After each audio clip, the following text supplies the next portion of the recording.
Nama aku Jenny. Buat kalian yang belum kenal, aku bekerja sebagai seorang group fitness instructor di salah satu pusat kebugaran terbesar di Jakarta. Tujuan aku bikin video ini adalah untuk sharing seputar pengalaman aku yang telah mengalami COVID-19 pada bulan April 2021 yang lalu. Jadi buat kalian yang kenal aku atau berada dalam circle pertemanan aku, pastinya kalian tahu bahwa selama mengalami COVID-19, aku memilih untuk tidak bercerita di sosial media aku karena memang pada saat itu aku sedang fokus pada penyembuhan aku sendiri dan sedang mengalami kondisi emosional yang kurang baik, bisa dibilang terpuruk dan agak depresi akibat COVID-19. Jadi sekarang setelah aku sembuh, aku ingin membagikan informasi yang mungkin akan berguna bagi kalian semua yang mungkin sedang mengalami gejala tertentu yang kalian curigai sebagai COVID-19 ataupun yang masih blank nih, belum tahu apa-apa, ataupun yang juga sedang menjalani isolasi mandiri.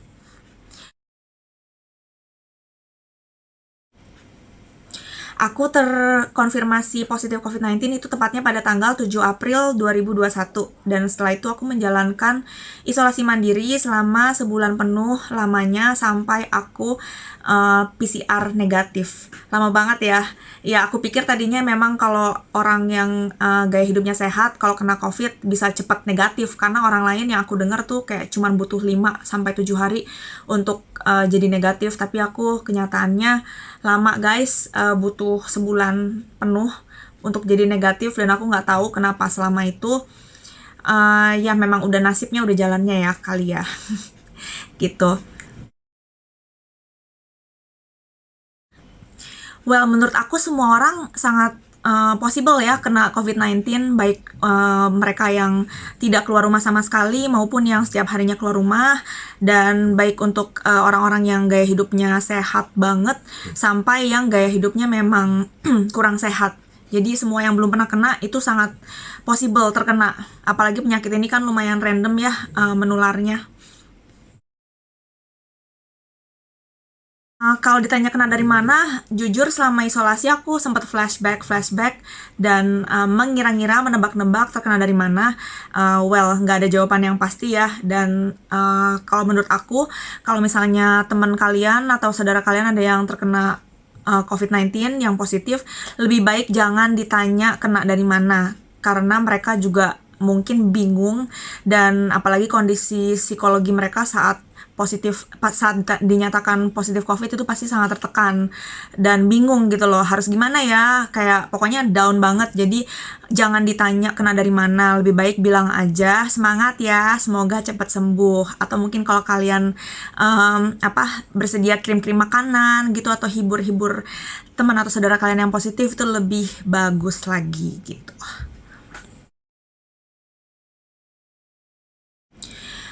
Pada saat aku terkonfirmasi positif COVID, itu aku nilai CT pada hasil PCR tes aku menunjukkan angka 21, which is itu rendah. Jadi CT itu adalah cycle threshold, dimana kalau kalian PCR dan hasilnya positif, itu ada angka CT.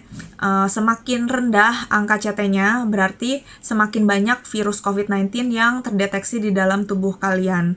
Begitu. Jadi aku 21 tuh termasuk rendah ya, dan di bawah 20 itu termasuk sangat rendah, which is virusnya tuh banyak banget bersarang di dalam tubuh. Tapi ada keanehan-keanehan yang aku alami, yaitu aku tidak menularkan virus ini ke siapapun. Which is weird, tapi aku bersyukur karena hal itu. Ya, salah satu hal yang bisa disyukuri dari kena COVID-19 adalah aku tidak menularkan virus ini ke orang tua aku. Itu aneh banget sih, benar-benar tuh kayak mukjizat. Jadi aku harus banget cerita ke kalian semua bahwa satu hari sebelum aku tahu aku positif, itu papaku minum kopi dari gelas kopi aku yang udah aku minum, which is dia minta, dia mau cicipin kopi aku kan, dia minum. Tapi amazingly papa aku negatif PCR-nya. Itu kayak aku lega banget, bener-bener lega, karena aku nggak kepikir sama sekali, nggak kebayang deh kalau misalnya papa aku tuh sampai kena. Aduh, kayak bakal bersalah banget dan aku nggak bisa maafin diri aku sendiri sih. Dan selain itu, menurut artikel yang aku baca, bahwa penderita COVID-19 itu akan menjadi sangat menular adalah pada selama 2 hari sebelum mengeluarkan gejala dan selama 3 hari setelah bergejala. Dan yang anehnya adalah aku tuh sama-sama teman baik aku 2 hari sebelum bergejala dan selama 3 hari setelah bergejala. Jadi kita ketemuan, kita makan bareng, kita ngobrol berdua hadap-hadapan tuh, nggak ada physical distancing karena mejanya kecil, jadi benar-benar dekat, dan kita ngobrol berjam-jam. Kalian kebayangkan kan kalau misalnya lagi ngegosip, itu berapa banyak droplets yang kita sharing gitu loh, kayak nggak mungkin nggak ada satupun kan, karena lama banget ngobrolnya, deket banget pula gitu kan. Jadi selain itu aku juga sharing makanan sama temen aku tuh makan waffle yang atasnya ada es krim, dan dia nawarin aku mau coba atau enggak. Aku makan, potong waffle-nya pakai pisau sama garpu aku di piringnya teman aku itu, dan aku kayak ada kali 3 kali motong di piringnya, terus aku makan gitu kan, aku ambil lagi, aku makan lagi. Dan teman aku itu juga ada cicipin es krim aku kan beli es krim. Jadi es krimnya tuh udah aku makan, terus dia mau cobain, dia ambil sendok lain kan, terus dia cicipin dari es krim aku, dan guess what, aku naik mobilnya juga, tapi temen aku tersebut nggak kena COVID-19. Aku udah suruh dia tes dan dia negatif hasilnya, itu juga amazing banget. Dan keluarga aku juga nggak ada yang ketular sama sekali. Asal kalian tahu, selama aku sebelum sampai setelah bergejala itu di rumah aku lagi nggak ada asisten rumah tangga. Jadi aku benar-benar bantuin mamaku bersih-bersih rumah, termasuk semua baju keluarga aku tuh aku yang setrika, aku yang cuci piring, aku yang nyapu, ngepel, ngelapin semua. Kan katanya COVID ini kan menular bisa lewat barang yang abis kita pegang gitu kan. Kalau ada dropletsnya gitu, atau misalnya airborne juga katanya, pokoknya kayak seheboh itu gitu informasinya, sampai orang-orang tuh takut banget. Tapi kenyataannya nggak ada satupun orang di rumahku yang ketular. Dan seandainya ada orang yang paling mungkin ketular, ya papaku yang minum dari gelas kopi aku, sama yang kedua adalah mama aku. Karena mama aku itu setiap hari tuh keluar masuk kamar aku, dia benar-benar berkali-kali dalam sehari bisa masuk kamar aku, dan dia kayak ngelap-ngelapin barang-barang aku, pegang-pegang barang-barang aku, ngerapin baju aku. Pokoknya mama aku tuh suka banget bersih-bersih, jadi nggak mungkin nggak ketular gitu loh, kayak logically tuh nggak mungkin nggak ketular, karena aku juga ada tiduran di ranjang mama aku gitu kan, kita ngobrol pokoknya aku ada tiduran di ranjangnya mamaku beberapa kali. Selain itu juga kalau misalnya dibilang kita mungkin ketular COVID-19 karena immunity-nya lagi drop akibat kita kurang tidur atau kecapean, itu tuh enggak juga gitu loh, kayak karena kalau dibilang yang immunity-nya drop, yang kecapean, yang kurang tidur, ya itu mama aku gitu loh. Kayak di rumah aku orang yang paling kerja keras, yang paling capek banget, yang tidurnya paling kurang, ya mama aku gitu, karena dia bangun tidur jam 4 pagi setiap hari, kayak tidurnya juga cuma berapa jam, kadang-kadang sering nggak bisa tidur juga gitu kan, kayak susah tidur di malam hari, kebangun nggak bisa tidur lagi.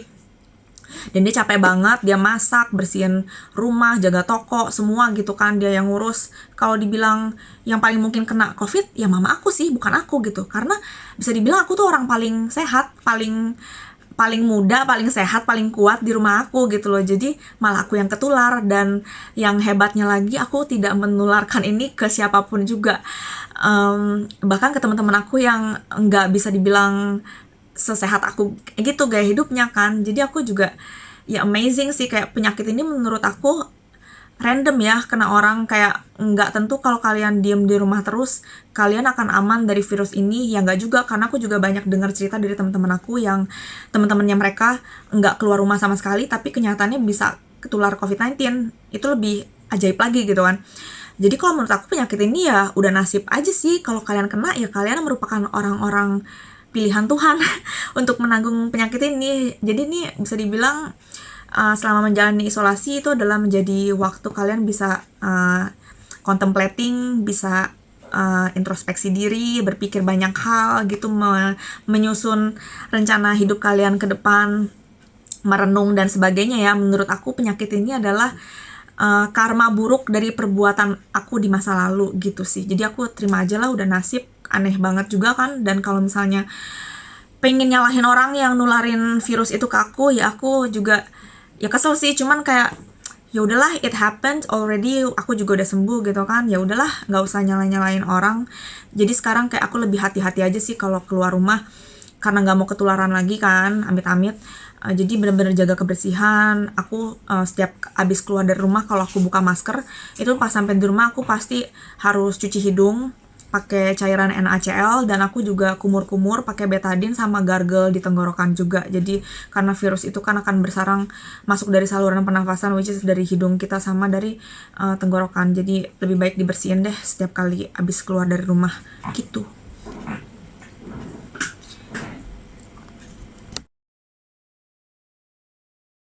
Gejala yang aku alami itu pada awalnya adalah tenggorokan gatel. Tapi gatelnya tuh nggak yang terlalu mengganggu, nggak sampai sakit tenggorokan. Jadi kayak hanya berasa sedikit gatel sehingga aku pengen batuk. Tapi batuknya pun hanya batuk kecil dan tidak terus-terusan, hanya sesekali. Kemudian juga kerasa agak sedikit kayak mau flu hidung aku. Tapi karena aku pikir ini adalah batuk atau flu biasa, karena kan beberapa hari terakhir aku tuh emang sering banget makan gorengan. Jadi kayak waktu itu kayak sempat makan kentang goreng 2 bungkus sendirian, which is minyaknya kan banyak dan bumbunya gurih banget. Jadi kayak kalau aku besokannya kayak berasa agak sakit tenggorokan atau gatal, menurut aku wajar banget gitu. Makanya aku nggak curiga sama sekali. Dan aku langsung minum obat batuk yang biasa aku minum sama obat flu juga. Dan sekitar 2 hari kemudian batuk sama flu-nya tuh hilang. Tapi kemudian timbul gejala baru yang aku rasakan, yaitu adalah lubang hidung aku dalamnya tuh berasa dingin banget. Kalian tahu gak sih kalau kayak misalnya kalian liburan ke luar negeri yang udaranya lagi musim dingin gitu, lagi winter, itu kan kayak misalnya kalau lagi kedinginan banget, kita udah pakai baju tebel gitu, tapi saking dinginnya biasanya udaranya tuh masuk ke dalam lubang hidung, jadi kayak berasa nggak nyaman, kayak ada angin yang terus-terusan di dalam hidung, kayak dingin, freezing gitu loh dalam hidungnya. Kalian tahu kan itu, buat yang pernah kedinginan pasti tahu rasanya gimana. Nah, gejala itu aku alami berhari-hari dari masih pas awal tenggorokan gatal itu sampai isolasi mandiri. Itu kayak lama banget, berapa ya, sampai semingguan kayaknya deh. Jadi hidung aku tuh kayak pokoknya nggak nyaman banget. Itu benar-benar gejala yang paling mengganggu dibandingin sama batuk flu-nya yang terbilang sangat ringan. Jadi kayak aku lebih terganggu sama hidung aku yang kedinginan terus, tapi actually udara di luar tuh panas. Jadi badan aku tuh sama sekali nggak kedinginan, dan bahkan aku nggak berkeringat, tapi hidung aku tuh terus-terusan dingin gitu loh. Sampai aku matiin AC di kamar aku saking terganggu dengan dinginnya hidung aku gitu. Dan aku waktu itu sempat Google, sempat searching di mana-mana, nggak ketemu artikel ataupun video yang yang ada orang lain bercerita mengenai gejala tersebut. Jadi hidung dalamnya tuh dingin, itu aku nggak ketemu orang lain yang mengalami gejala serupa. Makanya aku kayak benar-benar clueless, dan karena itu aku merasa aku perlu banget nih bikin video ini untuk sharing informasi. Siapa tahu kalian ada yang sedang mengalami gejala hidung dingin yang sama seperti yang aku alami. Nah, setelah hidung itu dingin kan aku masih bisa cium aroma kan, masih bisa cium aroma, tapi kemudian kayak sekitar 2 hari kemudian aku sakit kepala nih, sakit kepalanya ditusuk-tusuk gitu di belakang. Tapi ini sakit kepala yang sama. Kalau biasanya aku kurang tidur atau kecapean, aku mengalami rasa sakit kepala yang sama kayak gitu. Jadi aku juga nggak curiga ya waktu itu, kayak aku pikir ditidurin aja deh sebentar, abis itu hilang. Biasanya kayak tidur siang bentar, abis itu hilang. Tapi kenyataannya sakit kepala ini terus berlanjut sampai beberapa hari kemudian, meskipun aku udah minum Panadol dan udah tidur cukup gitu. Nah, kemudian lebih parah lagi, sekitar 2 hari kemudiannya lagi, aku kehilangan penciuman aku. Jadi aku nebak sih ini penciuman hilang itu tanda-tanda awalnya ya hidung yang dingin itu ya. Jadi akhirnya hilang sama sekali, benar-benar nggak bisa cium apa-apa. Dan kemudian it gets worse dengan aku mulai mual, kayak ada ya pokoknya kayak makan enek gitu.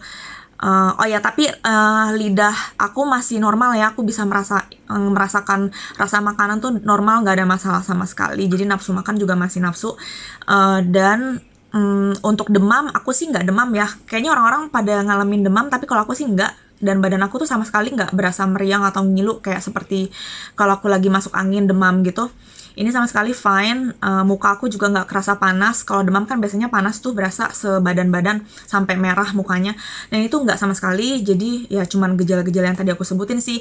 Batuk nggak jelas, flu nggak jelas. Jadi kayak kadang batuk kadang enggak, ingus juga kadang ada, kadang enggak. Pokoknya bisa dibilang gejala COVID-19 ini bener-bener enggak jelas, kayak beda banget sama penyakit yang lainnya. I think kalian bakal tahu sih keanehan itu kalau misalnya kalian ngalamin sendiri. Lebih baik langsung tes deh, at least antigen gitu biar tahu.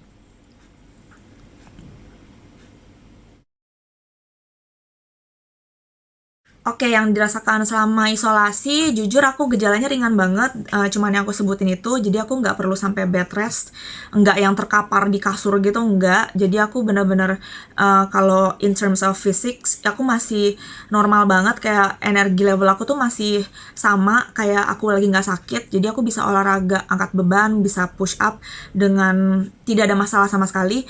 Jadi energi masih sama, nggak berasa lemes, nggak berasa kelayangan gitu, nggak. Jadi gejala yang paling ganggu itu menurut aku sih adalah hidung dingin, sakit kepala, sama mual. Itu doang sih yang ganggu. Tapi aku nggak perlu yang sampai nggak berdaya gitu, enggak sih. Kayak tetap olahraga setiap hari selama isolasi mandiri.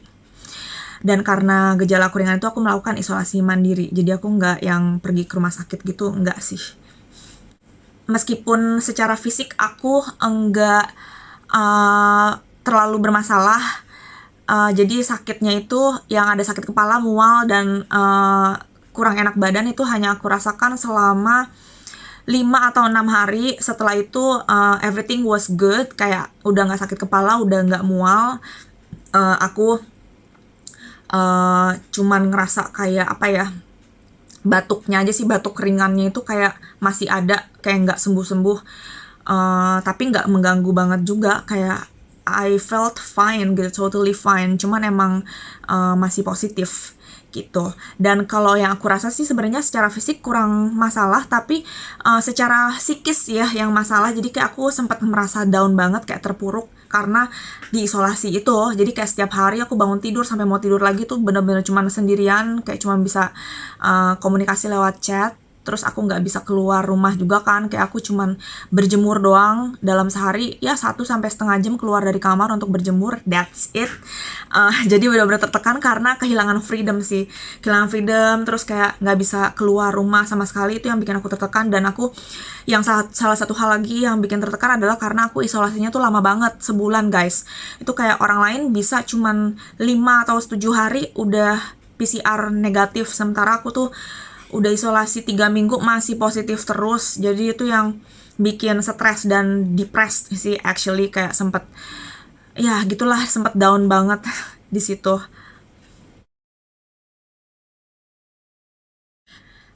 Selama isolasi aku olahraga setiap hari, karena kalau berdasarkan video yang aku lihat di YouTube, menurut dokter itu harus rutin berolahraga. Ya sebenarnya olahraga ringan sih, tapi actually aku melakukan olahraga yang lumayan berat ya, karena aku bosan banget di kamar. Karena secara fisik I was okay gitu kan, nggak ada masalah. Jadi aku bosan banget, ya udah aku olahraga aja sampai beberapa jam gitu, biar killing time aja, biar nggak bosen gitu kan, biar menghilangkan stres juga. Terus aku berjemur setiap hari, nggak pernah absen kecuali hujan. Sama bersih-bersih kamar sih, nyapu, ngepel, cuci baju sendiri, karena kan nggak boleh dicampur sama orang, takut ketularan. Dan makan makanan sehat. Makanan tuh bener-bener makanan sehat yang dimasak sama mamaku. Kayak aku nggak dikasih sambel, nggak dikasih gorengan. Yang terakhir-terakhir, hari-hari terakhir isolasi tuh aku baru boleh makan gorengan, karena emang udah berasa sehat juga kan gitu. Sama makan banyak banget buah-buahan, terus juga jus, minum air jahe sama madu sama lemon, itu dikasih sama cici aku. Juga ada apalagi ya, ya jus buah-buahan, ya pokoknya yang semua yang sehat-sehat lah ya, bener-bener jaga makan. Jadinya tuh meskipun aku diisolasi dan nggak bisa keluar kemana-mana, badan aku tuh justru makin kering ya, makin langsing, karena makanannya sehat banget. Obat-obatan yang aku minum karena aku melakukan isolasi mandiri, untuk 5 hari pertama aku tuh dikasih obat herbal tradisional China dari orang tuaku. Ada 3 macam. Yang pertama itu Lianhua Qingwen, yang kalian semua udah familiar. Aku minum itu. Juga ada obat Pianzi Huang. Jadi itu bentuknya kapsul, mahal banget tuh, satu kapsul harganya sekitar 250.000 kata mamaku. Dan itu obatnya diminum untuk meringankan demam sama untuk mengeringkan luka abis operasi. Aku juga nggak tahu kenapa aku dikasih obat itu, karena aku nggak demam, tapi kata papaku sih itu kayak antibiotik gitu ya dari China, dan itu manjur banget. Ya harganya mahal banget jadi harus manjur. Ya tapi itu manjur sih, karena setelah aku minum itu sakit kepala aku langsung hilang gitu. 2 hari kemudian kayak udah nggak sakit sama sekali, nggak timbul-timbul lagi gitu. Kemudian satu lagi obat namanya Qingfei Pai Tu Tang. Itu adalah obat untuk batuk. Jadi untuk menyembuhkan pernafasan, terutama paru-paru, untuk batuk, flu, dan penyakit-penyakit pernafasan lainnya. Bentuknya kayak kopi, jadi bubuk gitu, dan minumnya juga diseduh, diaduk-aduk kayak minum kopi. Ya itu sih 3 obat itu aku minum selama 5 hari pertama. Setelah itu aku dikasih obat dari dokter berupa antibiotik, antivirus, kemudian ada vitamin D, ada zinc, dan ada vitamin C juga. Itu aku minum selama 5 hari untuk antivirus dan antibiotiknya, karena memang katanya cuma dikasih untuk 5 hari gitu. Tapi setelah aku minum obat-obatan tersebut, setelah maaf berisik, setelah obat-obat dokternya itu habis, aku lanjut minum obat traditional Chinese lagi, yang obat untuk batuk tadi yang kayak kopi yang aduk-aduk. Aku minum itu karena batuk aku tuh belum hilang-hilang. Batuk kecil yang nggak jelas itu tidak mengganggu tapi nggak hilang-hilang, jadinya aku lanjutin minum itu sampai habis gitu. Pesan aku buat kalian yang misalnya sedang mengalami gejala-gejala yang mirip dengan aku, ya kalian harus segera pergi ke rumah sakit untuk tes setidaknya swab antigen untuk tahu kalian tuh positif atau enggak. Dan kalau misalnya swab antigen kalian negatif, itu belum tentu kalian negatif juga saat di PCR, karena kalau misalnya nilai CT kalian tuh masih di atas 30, kemungkinan terdetek sebagai negatif. Tapi sebenarnya ada virus COVID-19 di dalam tubuh kalian dan kalian tuh bisa menular. Terus juga kalau misalnya buat kalian yang belum pernah terkena COVID-19 atau misal dari keluarga kalian juga belum pernah ada yang kena, sebaiknya kalian menggali informasi sebanyak-banyaknya mengenai penyakit ini, karena bukan tidak mungkin kalian kena di kemudian hari. Ya semoga enggak, tapi seandainya kena, kalian harus pikirin kalau kalian punya penyakit bawaan, itu setidaknya kalian udah tahu, udah siap dananya, siap asuransinya kalau misalnya seandainya kalian perlu dirawat di rumah sakit, karena itu kan mahal banget ya, berhari-hari harus rawat inap. Dan seandainya kalian termasuk orang-orang yang fit kayak aku yang tidak punya masalah kesehatan yang serius, kalian juga harus mikirin tentang ruang isolasinya. Kalian mau diisolasi di mana, itu kalian harus pikirin juga biar nggak membahayakan orang-orang di sekitar kalian. Dan kalau misalnya suatu hari nanti kalian terkonfirmasi positif COVID-19, sebenarnya nggak perlu malu ya, karena ini kan penyakit, ini virus yang bisa menyerang siapa aja. Ini bukan dosa. Ya jadi tetap semangat, tetap sabar, dan semoga cepat sembuh buat yang sedang mengalami COVID-19. Thank you. Untuk informasi lainnya seputar bagaimana caranya untuk mempercepat supaya hasil PCR kita menjadi negatif, dan juga aku tes di mana, itu akan aku bagikan di video selanjutnya karena ini nanti kepanjangan. So, thank you guys for watching. See you in the next video.